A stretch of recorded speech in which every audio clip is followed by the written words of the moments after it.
سلام دوستان، خیلی خوش اومدید به یه ویدیو جدید و خفن دیگه. بچه امروز دقیقا همین الان دوباره اومدیم که یه چالش خیلی ترسناک دیگر رو واسهتون به اتمام برسونیم. خب چالش چی؟ چالش گوش دادن آهنگ نفرین شده تومینو. آهنگش تومینو نفرین شده هم هست که میخوایم با این گوشی اون آهنگ خیلی ترسناک و پلی کنیم و کاملا گوشش بدیم، چون که گفته شده که این آهنگ میتونه که روتون یه تاثیرهای فوق العاده بدی بذاره، که مثلا شبا نتونید بخوابید. اصلا مثلا همیشه باعث میشه که این آهنگ رو که گوش میدید آهنگش همیشه تا وقتی که میمیرید کلا تو مغزتون میمونه. انقدر آهنگ پریه، انقدر نمیدونم واقعا چطور بگم، ولی خلاصه خیلی ترسناک و خفنی.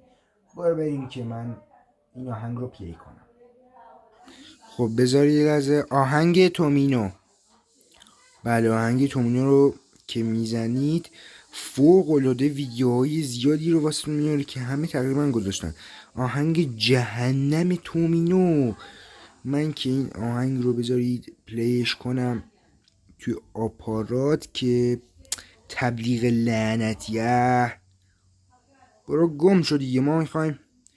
بله برو بریم که این چالش ترسناک رو انجام بدیم. برو بریم. وای صداشو فقط، وای بچه برو بریم.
وای چقدر آهنگ ترسناکی بود.